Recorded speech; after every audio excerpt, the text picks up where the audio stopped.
ladies and gentlemen, friends and enemies. I want to point out first that I'm very happy to be here.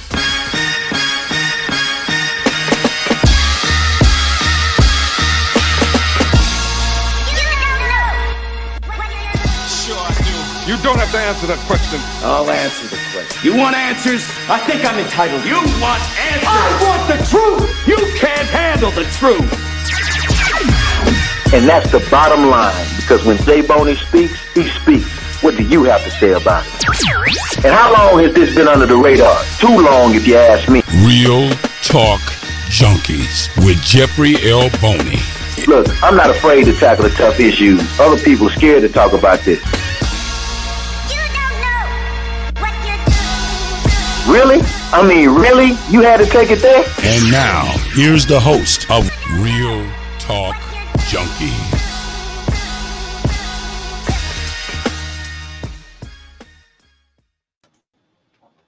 Hey, what's up, RTJs? It's your boy, Jeffrey L. Boney. As always, I'm so excited to be with you on Real Talk Junkies for today. So excited about today's show. We're going to talk about it. We're going to get into, of course, Juneteenth. And, of course, now it is a national holiday. We'll get into some of those details. Breaking news, however, the Pennsylvania Supreme Court just overturned the conviction of Bill Cosby. His sexual assault conviction has just been overturned. It's just now dropping breaking news. Bill Cosby, who has always maintained his innocence, is now going to be set free from prison after the Pennsylvania Supreme Court overturned his conviction. Wow. Big news. I want to also encourage everybody to go check out forwardtimes.com to check out that story as well as much more that we're going to be talking about. Forwardtimes.com, and always engage with me, JeffreyLBoney.com. Again, that's JeffreyLBoney.com. And make sure you check out the book that's forthcoming. Get your pre-sale orders in. Don't argue with me. Dropped by Jeffrey L. Boney, coming real soon. So make sure you stay tuned on that. But anyway, let's get into today's conversation. With the stroke of a pen, a major piece of legislation was signed into law that will forever commemorate the freedom journey and uplift of African Americans in this country. On June 17th, 2021, 2 days before the holiday that many African Americans in this country celebrate called Juneteenth, President Joe Biden signed the Juneteenth National Independence Day Act into law, which went into effect immediately. That's right, everybody. As a result of this new legislation, the federal government joined in with 47 other states who are already recognizing Juneteenth as the 12th federal holiday. Only Hawaii, North Dakota, and South Dakota remain as the only states who do not acknowledge Juneteenth as a significant holiday in any shape, form, or fashion. Now, as many of you know, Juneteenth, June 19th, is a day that has been celebrated by countless African Americans for over 156 years. And it's been referred to by many as America's second Independence Day. The quest to make Juneteenth a national holiday has been a long journey.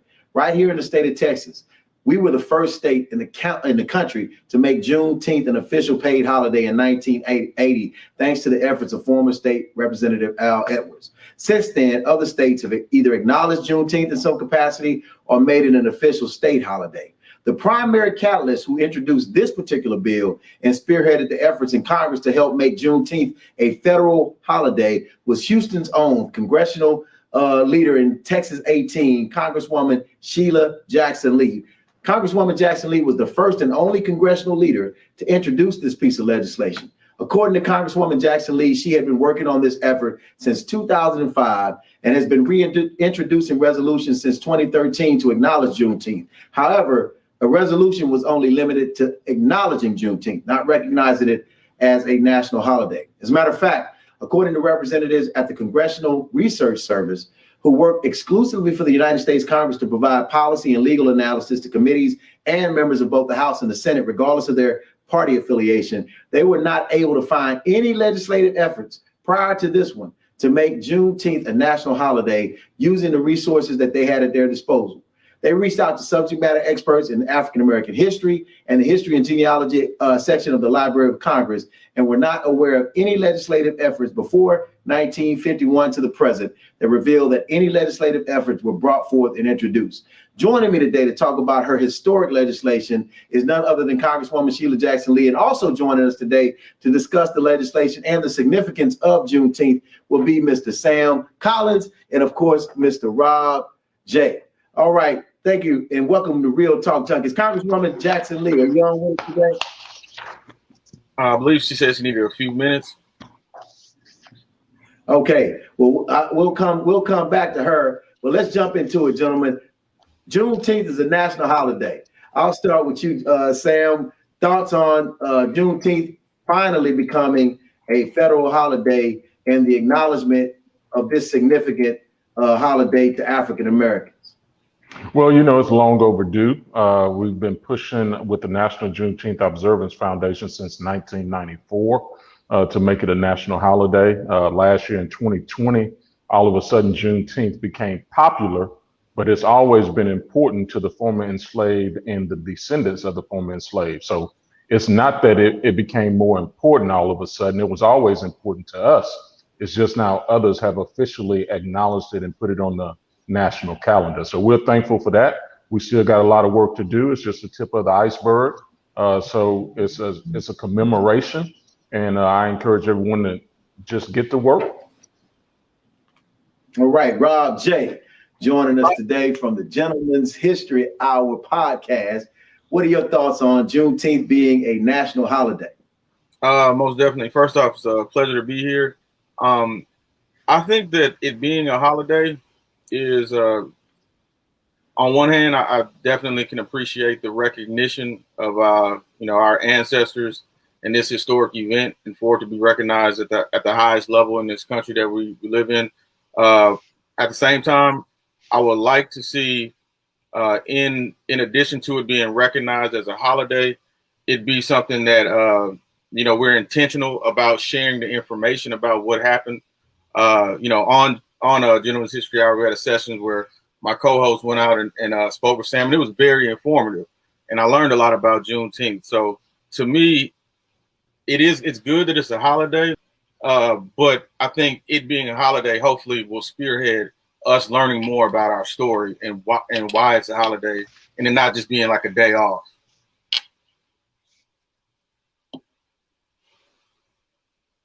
I'm having trouble hearing. I lost your sound, Boone. You're not hearing me. I said I want to really get into the nuts and bolts of Juneteenth as a holiday and kind of the origins of it and kind of how we've celebrated and what brought us to this momentous occasion of having it as a national holiday. And I definitely am excited about that. But joining us today to talk about her historic legislation is none other than Congresswoman Sheila Jackson Lee. Congresswoman Jackson Lee, thank you so much for joining us today on Real Talk Junkies. How are you?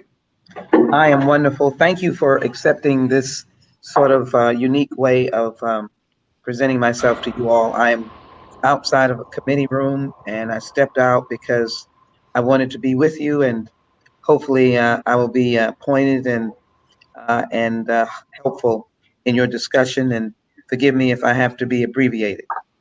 But no, I'm that's quite all right. Thank you for taking out the time to be with us today. Let's talk about the fact that this has never been introduced, before Congress prior to your efforts, which is surprising. But we're so appreciative of you and your leadership in bringing this type of legislation forward, so that we can acknowledge not only the gains that African Americans have had since the Civil War and since the Emancipation Proclamation, but also the challenges and struggles that African Americans have had to face since inception here in this country. So I would like to really talk about the motivation that you had to make this effort come to reality. Well, first of all, again, let me thank you for having me, and I'm delighted to be with Sam and Rob. I hope I'm catching your names right. Delighted to be with you. And Councilmember Boney, it's always an honor. Your journalistic skills have really help speak for those who cannot speak for themselves. I want to be very clear. This is not a substitute or a satisfaction for the struggle. This is a recognition that has never been recognized in the history of the United States. We've done any manner of celebrating or commemorating. We've commemorated over dead martyrs, Dr. Martin Luther King, Malcolm, and John Lewis didn't die in a violent death, but he was clearly one of our soldiers on the battlefield. Julian Bond, Fred Hampton, Huey Newton, and women of Harriet Tubman, Sojourner Truth, Christy Adair, Coretta Scott King, Angela Davis, and others. We have honored individuals, but we have never taken a moment to look realistically at what Juneteenth is. I view Juneteenth as the singular statement of the words or the time frame of slavery. Just look back at your early childhood education, your middle school, high school. Just look back on whether you've had a moment when the original sin of slavery was even brought forward, or anyone had you imagine what life was like for 250 years or just under 250 years for people who were born, lived, and died in one of the most brutal constructs in the world. So Juneteenth had been something that would have been seeded in Texas. Al Edwards fought for 20 years, 25 years to get the state holiday. By that time in 2020, 40 to 47 states were having celebrations. Isn't that interesting? It had seeded itself, it had grown of celebrations and commemorations. And that is, Republicans and Democrats have been familiar with the idea that somebody in their state was doing a Juneteenth celebration. It must be that we sent all these Texans out and they planted their seeds there. And so the idea of a lot of things that sort of propelled out of the heinous crime of the murder of George Floyd, I knew that we had a moment to do something that really we had been called upon. I had been in discussions. I had been offering the resolution for years and building up the support. Many of you saw and through TV, Opal Lee, 94 years old. We met close to 2 to 3 years back when she brought the 1.6 million petitions. And so things were coming together. And I thought, aside from commemoration and celebration, listen to what this is. This is a permission slip to be able to take the idea of that slave history, that original sin, that thing that people say, I don't want to talk about it, I don't know about it, that was yesteryear, I'm not a slave, my family didn't have slaves, and let people understand. You cannot cover up the fact that we were held as slaves or that America had slaves. You can't cover it up. And out of that, does that come the conditions that Black men find themselves in as relates to law enforcement, as they being the raw materials for that? Does it relate to the disparities that we have in education and healthcare? Does it relate to the idea that it's taken this long for HR 40, the commission to study slavery and develop reparation proposals, to even be accepted by people? They don't even want to say the word. They want to just say that we're not going to get that. Let's get some let's get some federal funding, and they don't even understand the concept. So I gave you a long answer to understand there's something deeply embedded in what this holiday means. I was in the airport and a teacher that didn't look like me came up to me and said, thank you. Because why? She has a permission slip to take that umbrella and teach all kinds of historical facts dealing with the African-American experience.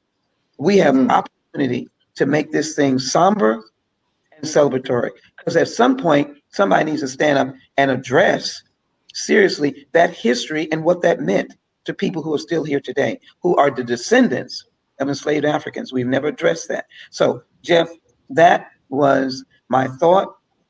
And Just a quick last sentence is introduced in the actual national holiday that built on the years of introducing the resolution in 2020, knocked down by the Senate, came back, galvanized, was able to have the Senate do what we call a UC. So they didn't vote on it, but they had 61 senators who said they would vote on it if they needed to vote on it if there was an objection.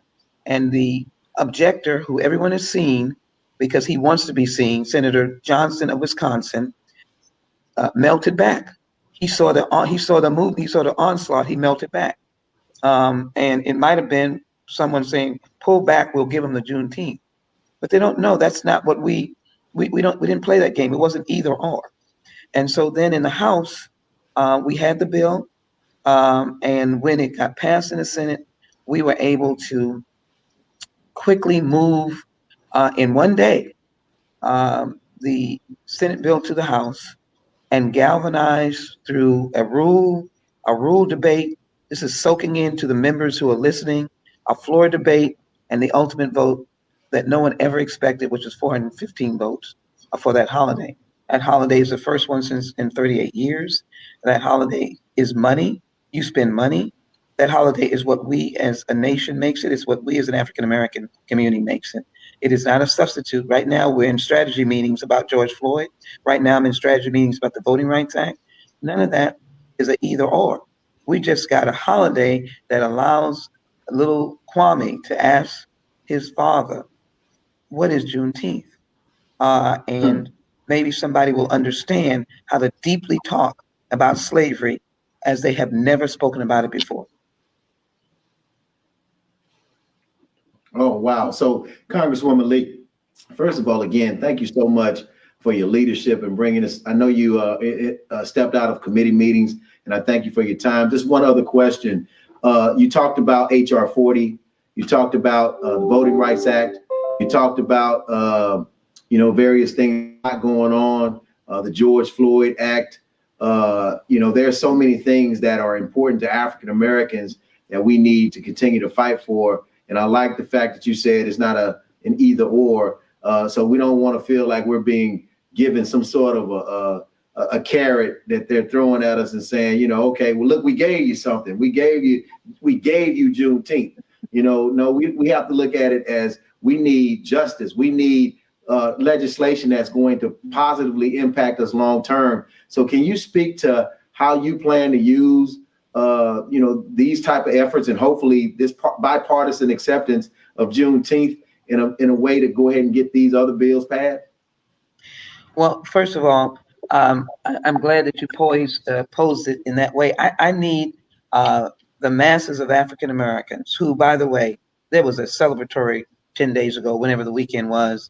I know people fully enjoyed and comprehended it, but I need them to pull back from any either or. They've got to listen to what Congresswoman Jackson Lee, I'm in enough quotes about this. The CBC is in enough quotes about this that have said that we are not in the handout business. We work like heck to get that holiday, but we didn't work like heck to get that holiday to end our journey. And so I need this podcast to spread it out that we've never said thank you. And when I say thank you, and we're going away. We're in there strategizing right now. In fact, we will be in a press conference tonight, the Congressional Black Caucus, and we will put our fist down of what our agenda is and what we insist will be. And we're going to be in it tonight because we're going to be here late tonight on the transportation bill. So we're going to do it so that people will hear as we move into the next week.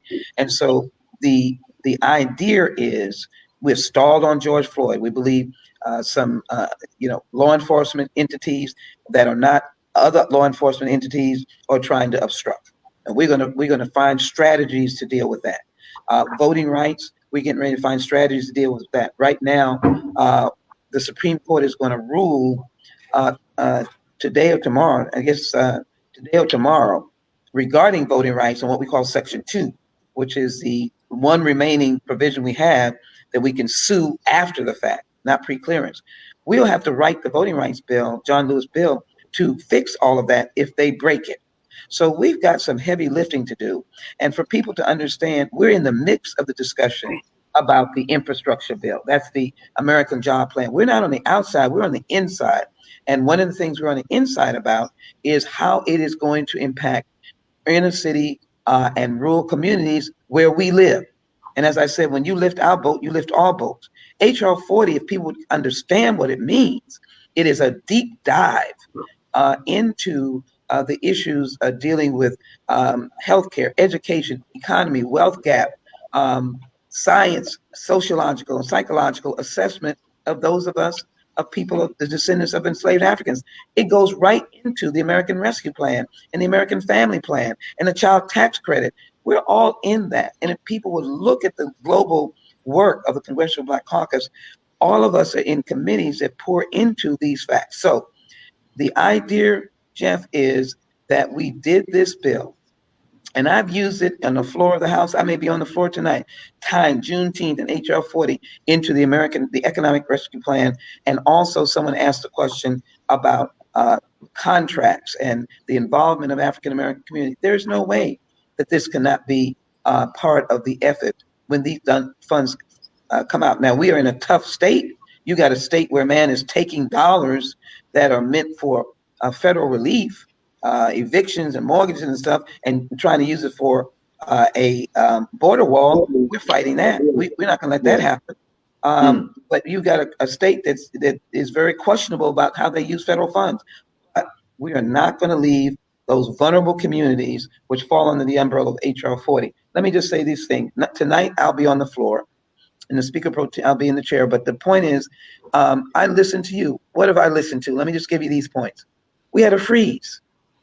Okay, in the bill tonight, my amendment got in to establish funds to go to the communities dealing with these kinds of dangerous climate or weather conditions. So community groups in the aftermath of the freeze can pick up the pieces of our neighbors who are still suffering from the freeze, because they are. Number two, a report has come out that wastewater resources are worse in urban communities. Our amendment has gone in to talk about that we want to change that.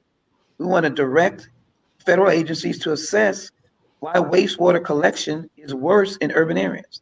And then lastly, when we were dealing with George Floyd, we were dealing with a number of bikers. I hope they hear me. And they were saying that, it looks like every minute there's a motorcycle bike accident where someone loses their life. That moved me. It had been moving me before with those who bike. These are our motorcycle brothers and sisters, whether they're law enforcement or they're just in these massive motorcycle clubs. I've got legislation now that deals with specifically demanding that there are safety structures put in place to stop these sort of reckless car and bike and pedestrian and wheelchair and bicycle accidents. But you have to listen to people and use your life experience. And a lot of these impact, again, the descendants of enslaved Africans now going in a transportation bill, including millions of dollars to fix Scott Street. Scott Street happens to be one of our historic streets. That is what we do. And that does not say I'm substituting a great, wonderful holiday that gets me teared up and emotional, because what I think of Juneteenth, I think of those who died unceremoniously during that original sin through violence, demeaning, diminishing, and never had anyone say thank you, never knew what life would be, never knew that we'd be here today, never knew anything, and may have died a brutal death, may have seen babies taken from them or families separated or sold. I really think of that. We just go on like we just popped up here yesterday. I think of those people. And if this is a mere honoring of that era and that freedom and that recognition that no matter what they were doing for those over 200 years, they were always fighting for freedom. They always wanted to be free. That's what Juneteenth is about.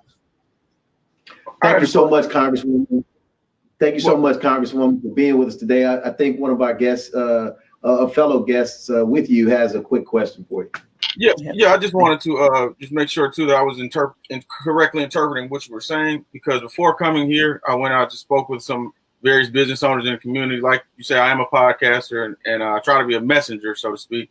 And some of the concerns that they had were what you just addressed, was that they were concerned that there was the passing of the holiday may have been kind of a symbolic or a substitution type of thing, which you addressed. But just to clarify, what you're saying is the passing of Juneteenth as a federal holiday is not a substitute, but a benchmark on the way to further legislation, including things like HR 40, which has some of the financial elements that will directly impact the Black community. Rob, it is the essence of what you said is the essence of what I've said. But let me be clear. No one should diminish the significance of a federal holiday occurring after 38 years, the last one being the birthday of Dr. Martin Luther King.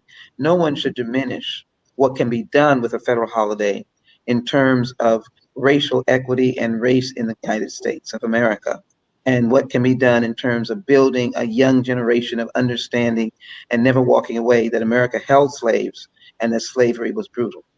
But it is, I think, the context in which I want to have you explain to your business persons, it was not an either or. It was not you have this or you have George Floyd or you have the American Job Plan, the infrastructure bill that deals with major investment in urban and rural communities where these business persons are, or that you have Juneteenth and not have voting, or you have Juneteenth and not have what we call the large components of climate, broadband, and care economy, which all that impacts our community. Or you have Juneteenth and not have child tax credit, or you have Juneteenth and you don't have an involvement of the business community in the federal funds that are coming to your respective communities.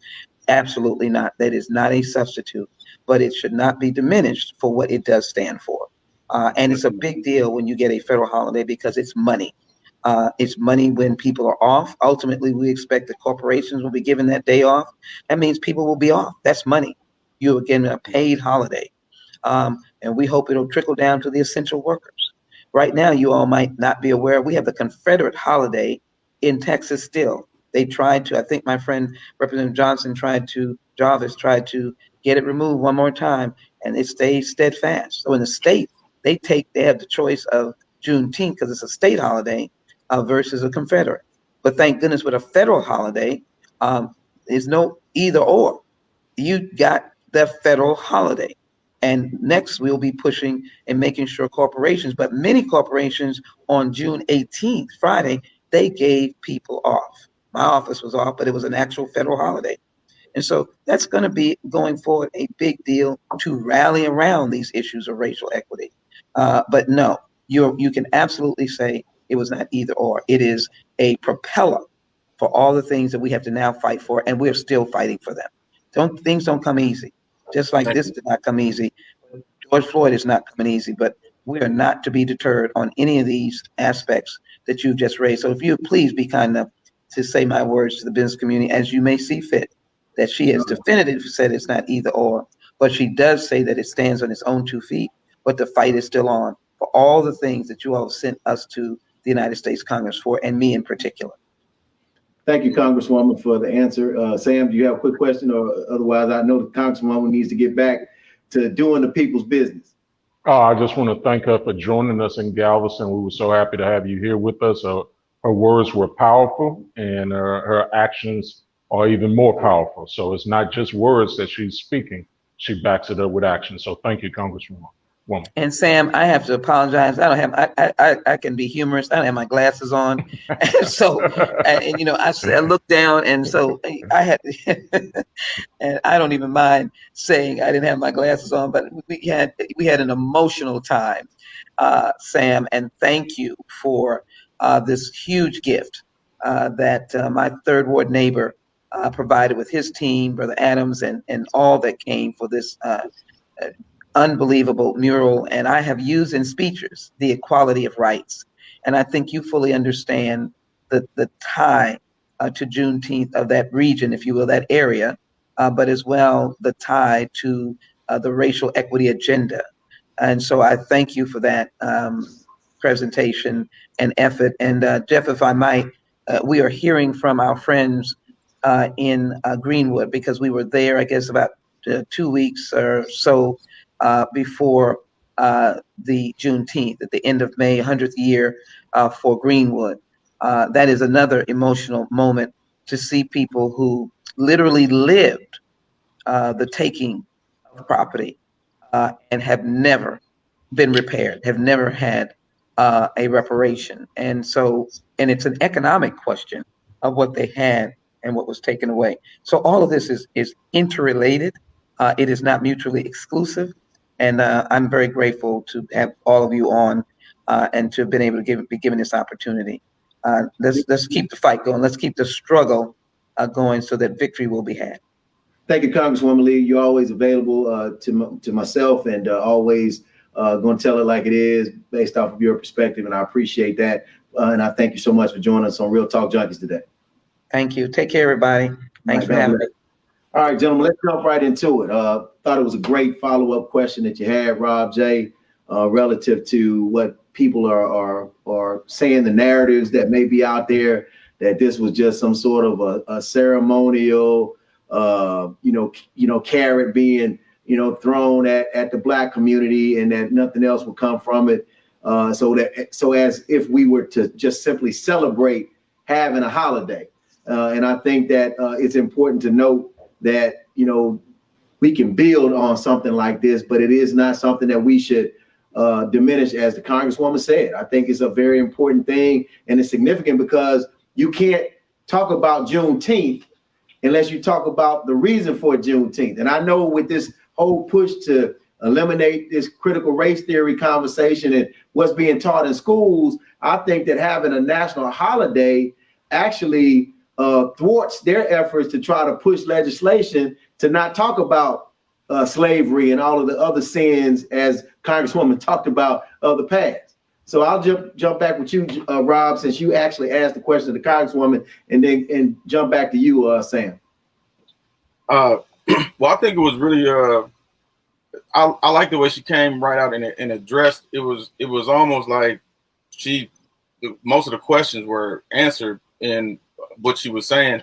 I think sometimes in the community, there is somewhat of a buildup of maybe pessimism of, us not receiving things so much. So even when we do receive things, a lot of times there can be some confusion, or there can be some limited information that leads to maybe a misconception of what exactly is going on.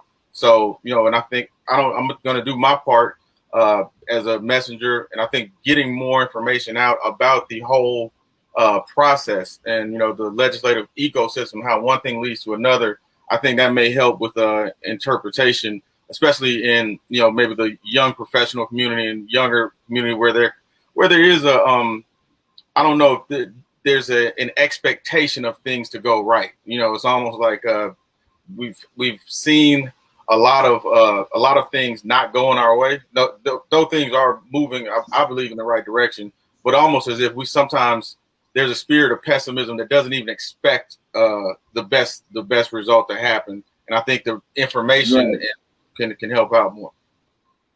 Yeah, Sam, we do tend to, particularly as African Americans, buy into a lot of false narratives that are out there, man, because of our pessimism or lack of trust in the system, because we've been burned so many times. Absolutely. And the thing about this new holiday is going to give us an opportunity and a national platform to change the narrative and tell the truth. Many individuals don't know that the news was not late to Texas. It was just late to be enforced. Many individuals don't know that 75% of the Union forces that came into Texas to bring the message of freedom were Black soldiers. So over my shoulder, you see a painting done with Black soldiers standing in the room with Granger and Emory, Major Frederick Emory, who was actually the one that signed and wrote General Order No. 3. Granger gets too much credit. He was really an accidental hero. And he's been romanticized as the one delivering the message, but he was not by himself. And many of our people don't know that it was the United States colored troops and black soldiers that not only walked the streets of Galveston, but other cities throughout Texas, spreading the word that the enslaved people are free, not only to the enslaved people, but to the enslavers to tell them to stop. Now, it wasn't easy. There was resistance. Come on, Sam. Come on, preach to us. I was ready when you called me. I've been ready for months. Talk that talk, man. That's what we need to hear today. Come on. The thing is, the Emancipation Proclamation was referenced in at least 125 newspapers. And what I tell individuals is, don't take my word for it. Read for yourself. This book, Juneteenth 101, the author gives us the references to every newspaper article that he researched between September of 1862 and December of 1864. He found 125 newspapers, and people say, well, enslaved people couldn't read, but they could hear. So just like we say, they were ear hustling in the kitchen, in the businesses and on the jobs. They heard them talking about it, and they knew that if the Union won, they would be free. The other thing that we don't hear about at Appomattox, if it wasn't for the USCT coming to the aid of the white Union soldiers, Lee would not have surrendered. So it was black soldiers that made Robert E. Lee surrender at Appomattox. So they basically took this parade of victories down the East Coast and across the South, and they came into Texas to bring Texas back into the Union. So in Texas, we're taught to remember the Alamo. The Alamo was a loss. The Texians lost in San Antonio, and they teach us to remember that, but they didn't teach us when I was in elementary, junior high, high school, or college, that it was United States colored troops that brought the message of freedom into Texas. So it's time for us to correct the narrative. And what this national holiday does is it gives us a platform to repair the foundation, to replumb the house, to rewire the house, this American house that we live in. It has a cracked foundation, bad plumbing, water leaking, bad wiring, and it's our job to rewire it, replumb it, and fix the foundation. So we're going to do that by educating. Our weapons of mass destruction today are the books and information to tell the truth. So everybody keeps talking about critical race theory. I don't want to talk about theories. Let's talk about truth. And when you tell the truth, the light of the truth will drive out darkness. So while they're trying to suppress the information, now we have a national platform to tell the story. And yes, there were freedom days all over the country, many different freedom days. So I tell individuals like Memorial Day. On Memorial Day, we set aside one day to remember those that gave an ultimate sacrifice of their life for this country in the military service. But individual families receive the message in January, February, March, all throughout the year of their loved one dying in service. With relation to Emancipation Days, there's January 1st, April 15th, December 6th, June 19th, May 20th, all throughout the country, different communities have different days. But what we have now with Juneteenth being a national holiday is one day on the calendar to acknowledge the end of enslavement in America, even though in Oklahoma, the enslaved people didn't find out they were free until June 14th, 1866. With the signing of 5 treaties. So there's a lot more information that we need to learn, but in order to do that, we need to teach. And there's a Buddhist saying that when the student is ready, the teacher will appear. I'm glad y'all in class today. Hey, Joshua, I got my producer over here. Joshua, can we put a virtual organ, 2 folding chairs, and an offering plate inside the little virtual arena here? Well, we just had church right now from our guest preacher, Sam Collins. Anyway, go ahead, Rob J. I know you got a little preacher in you too. So I know you ain't let it out yet, man, but maybe other guest preacher has inspired you to share your thoughts on these false narratives that are out there and how we need to actually deal with the fact that, yeah, having a holiday is cool, but we need to really have conversations, not only with people that are non-Black, but within our own community. There are a lot of people who we don't know our own history collectively in this community, in the Black community. And we believe all of these lies, all of these narratives, and we seemingly adopt everybody else's culture, everybody else's beliefs, everybody else's holidays, and not really focus on the Black community as a whole, man. So what you got to say about that? Man, you got to be following after that word you gave. Come on, man. Come on, man.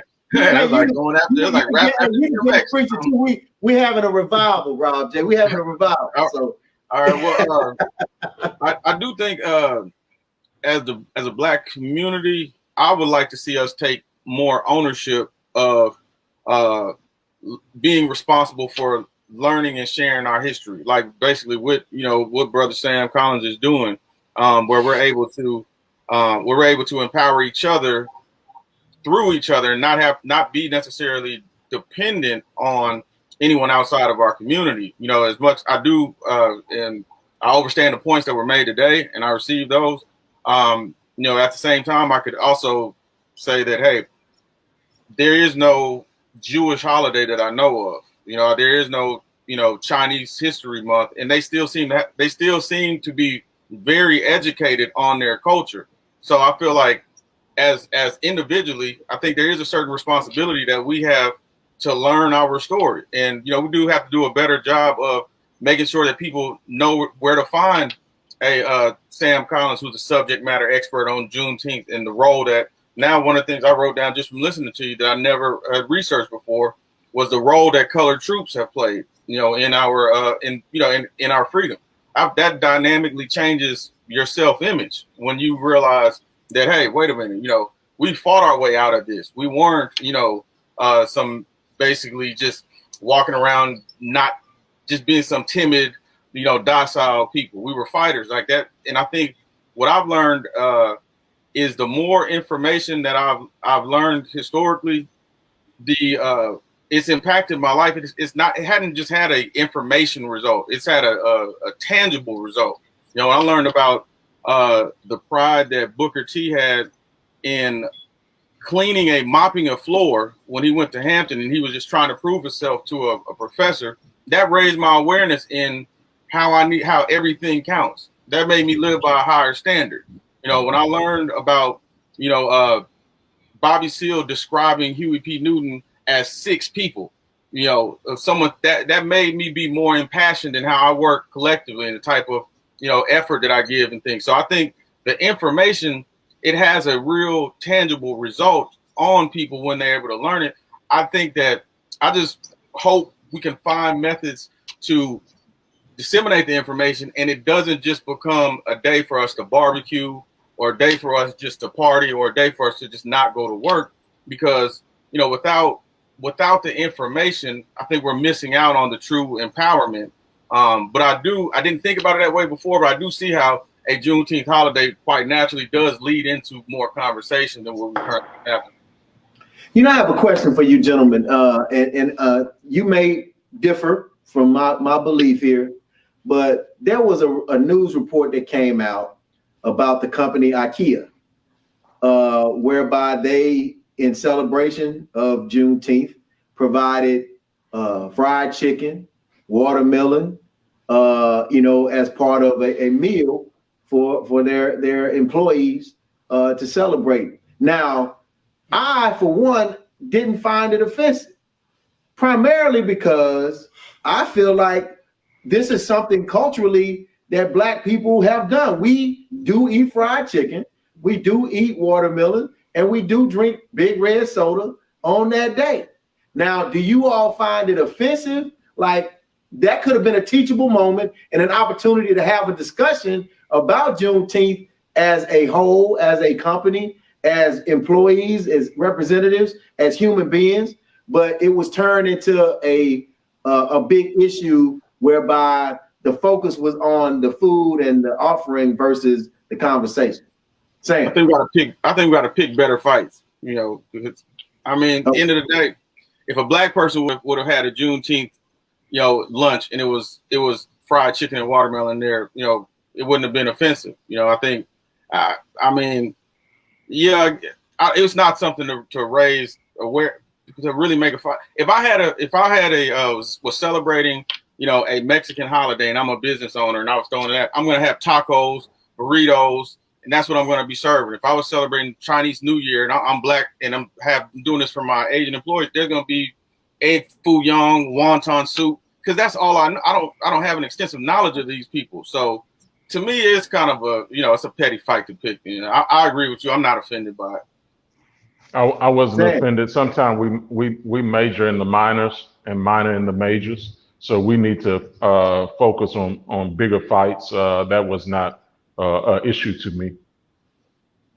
Yeah, I'm just saying though, because we seem to always make a big deal out of things that don't move the needle. But it's like the flavor of the day or the something to be mad about for that day or for that moment. And instead of fighting for George Floyd Act or fighting for the John Lewis voting rights bill or fighting for HR 40 or fighting for things that are substantive that are going to move the needle and impact African Americans in a positive way. You see what happened when the Asian community started seemingly becoming victims of certain attacks in this country. The Congress immediately, which I thought was quite shocking, passed an anti-Asian bill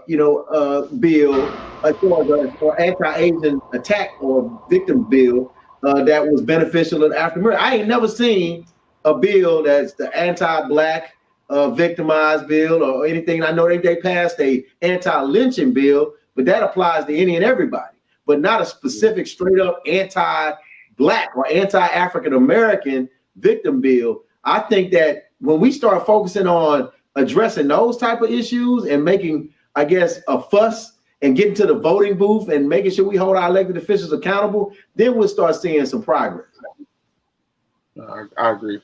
I definitely. I agree. We got to work on the things that are really important and focus our energies on that. Sometimes individuals want to be in those easier fights and be in front of the camera talking about something, but they need to be at the school board meetings, the city council meetings, the county commissioners meetings, calling their elected officials. There's so much other work that we need to do. That's why I said at the beginning, we need to get to work. It's this holiday is not a day just to rest. It's a day for us to continue to fight and tell the truth about our history, about the Black legislators that were elected during Reconstruction and the individuals that pushed for public education and established Prairie View A&M University and Texas A&M University. Individuals like Matthew Gaines and George T. Ruby. These are Black legislators, state senators that were elected to office during Reconstruction that we rarely talk about. We don't need to believe in Hollywood and Black Panther and make-believe places like Wakanda. We have real people from real places, real heroes in our families and our communities that we need to celebrate. And we need to stand up with our back straight, our heads up, and tell those stories and be unapologetic about telling the truth about the history. So what the mural does in Galveston is it's on display 365 days a year, 7 days a week, 24 hours a day. If you can't get here, you can look at it on a webcam. So the thing is, we got this on display 365 days. It's not just about one day on the calendar. This history needs to be talked about every day. It's not just a Black History Month. It's just every day is our History Day. So we need to talk about it. So I can talk about it any day. I had a question to that too, which is, I guess the one thing that can be a little puzzling at times is even with the critical race theory, it's kind of strange to me that we want the same people who enslaved us to teach or include and tell us our story in school, and it's kind of like, how can we really entrust them to, even if they do critical race theory, how can we entrust them to give the truth? Like, I wonder more, how does a kid get to you versus, Great question. I travel a lot. I came in the house one day and I had a leather bag and it was zipped up. And my daughter asked, Daddy, what you have in that bag? I told her weapons. And she was like, oh my God, Dad, why you got weapons? And I said, unzip it and look in. When she unzipped it and looked in, the bag was full of books. It's our personal responsibility to read and empower ourselves to be equipped. Out here in the parking lot, I've run into people that don't like the 1619 Project. And they wanted to let me know that they like 1776. And I don't know if he ate his breakfast that morning, but he wasn't ready for me when I opened up on him. And the thing was, we have to be prepared for those moments so that when we run into darkness, we could hit it with light. And, either way he wanted to handle that information, I was prepared to deal with him accordingly with the way that he approached me. So once I gave him the truth, he jumped in his truck with his friend and drove off. because I wasn't backing down from where I was. And it's our responsibility to first educate ourselves. We can't teach what we don't know. So we want individuals to come down and learn this history in an outdoor classroom, reach out to other individuals. I don't know everything, but there are individuals, Dr. Gerald Horn at U of H. He has this book, The Counter-Revolution of 1776. Very impactful book. Dr. David McNally, Blood and Money, another impactful. The more books that we could get resources and read and digest that information, and then we take as our torch is lit to light somebody else's torch. So by lighting all these torches in our community, we could drive out the darkness of ignorance by not knowing the information. It is absolutely important that first we teach ourselves and learn, and then teach others. So to your point, we can't wait for somebody to teach us this information. We must go and seek it out ourselves. This is the kind of stuff that, at 2 o'clock in the morning, 3 o'clock in the morning, I'm not looking at I'm not registering for class at college. I'm researching that information because I'm hungry for truth. I was up at 3:33 this morning, so I've been ready. This interview is kind of midway through the day, so we just have to lean on each other. And when you don't know something, there are times I say I don't know, and I have to go to somebody else and learn that information. And once they teach me, I try to share it with somebody else. And I think it's important, gentlemen, that we also, to your question, Rob, that we understand that, again, we have, of course, we were stripped of our original heritage and culture. We were taken from a land and brought to this land, and we were basically indoctrinated with someone else's tradition, someone else's religion, someone else's culture, someone else's beliefs. And so those things have kind of become our own. So I am of the belief that we're one of the only groups of people in this country that don't have our own true original identity that we have adopted and embraced. You talked about earlier the Jewish community. They do have holidays, and they have other traditional things that they do and celebrate. They actually have Yom Kippur and Hanukkah and, of course, Easter and other things. But many of them don't believe, of course, that Jesus died and rose from the dead, but that's neither here nor there. I don't mean to get into a religious conversation about it, but, you have Ramadan and, various other cultures that celebrate their community. They have the Jewish Community Center. They teach many of their young people about Jewish history. They teach many people in the Arabic Community Center right there off of Stancliffe and 59 Southwest Freeway. They have an actual community center. They talk about they teach them Arabic and talk about their history, and they talk about their forefathers and the generations before them, so that they never ever forget. Where do we have that? And we do that in the African community in mass. So you talk about the various schools and why we entrust our former enslavers to do that. And I would venture to say that in some people's lives, they still are enslaving them in a lot of different ways, educationally, healthcare, and various other ways in the criminal justice system. But what we have to do is understand we don't have the collective resources that we brought together to ensure that we educate, equip, and empower our community as it relates to our history, etc. You have people that have talked about it. You have some people who have some successful models, but they're kind of here, there, maybe Chicago, maybe New York, maybe certain places. But collectively, what about those that don't have the resources, that they have to qualify for through a lottery system to be a part of some of these educational institutions so that they can learn about their history as well as be educated properly? So it's a bigger holistic conversation that definitely needs to be discussed.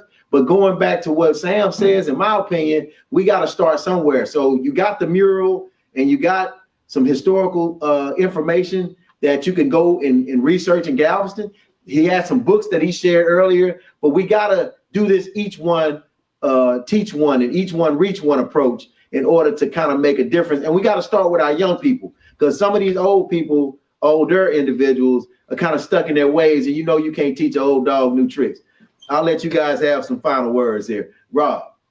Okay, well, just to echo what Sam said, I definitely received the fact that, it is a personal responsibility I began this journey after the death of George Floyd. So everything that you've seen with Gentleman's History Hour, everything like that over the past year, a year ago, I had never studied history extensively. So if you commit to it, you can make a lot of progress really fast, just to people out there. And for people, I don't want people to be overwhelmed or think you have to, turn into a Rhodes Scholar. I mean, you can start as simple as just pick somebody on YouTube, and from there it'll lead you to a book, which will lead you to another article, a legislation, a war, and then from there, you can just really go into a really great rabbit hole of just surrounding yourself with the story. So I just encourage everyone out there to, like Sam said, take the personal responsibility, and there's other resources out there to help you too. We have a podcast, Gentleman's History Hour. It's on Spotify. It's on all the platforms. We have, probably about 40 episodes, each of them dealing with a different thing that's happened in our history. And I want to thank you as well, Jeffrey, for the opportunity to be on.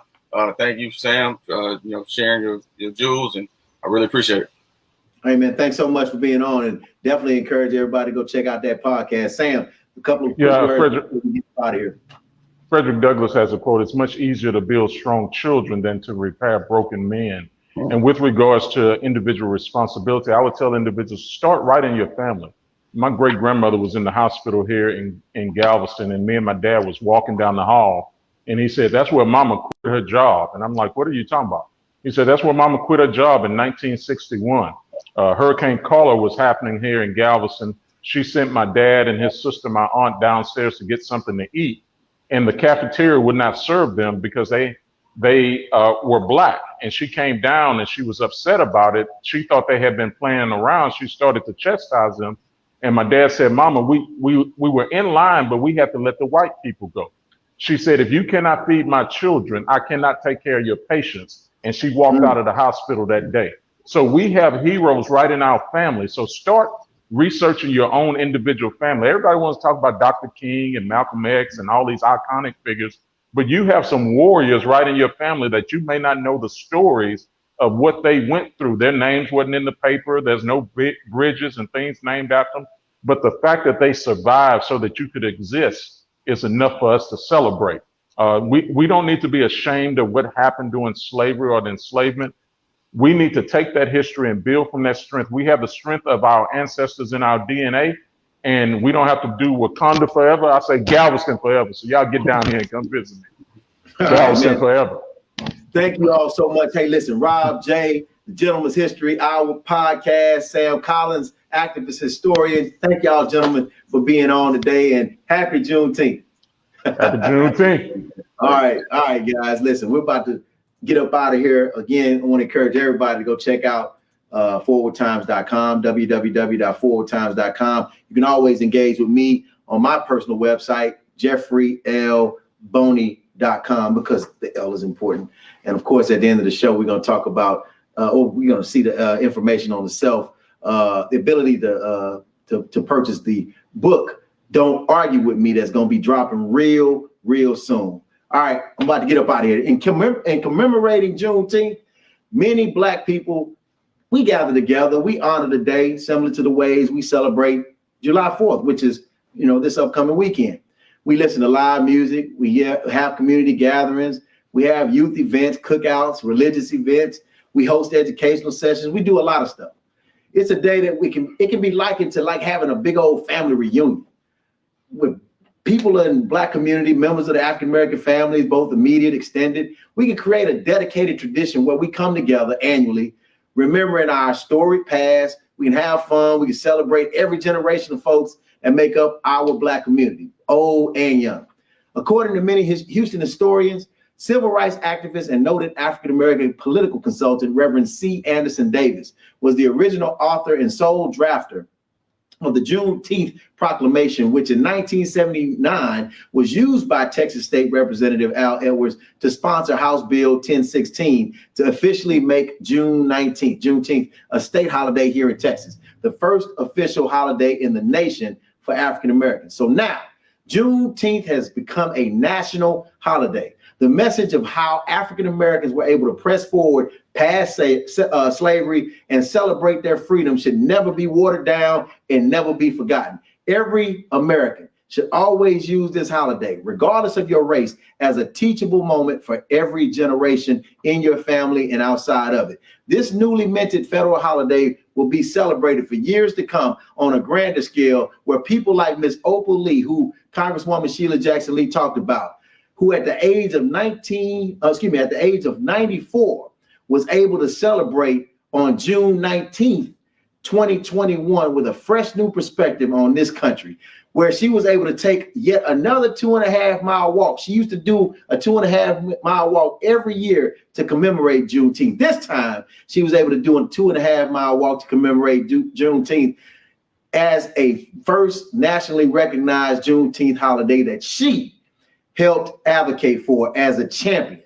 That's a true blessing. Thank you, Congresswoman Sheila Jackson Lee. Thank you, Ms. Opal Lee. Thank you, Reverend C. Anderson Davis. And thank you, former state representative and now deceased Representative Al Edwards, for helping make Juneteenth a reality. Happy Juneteenth, everyone. I'll holler at y'all next week. Peace. Don't.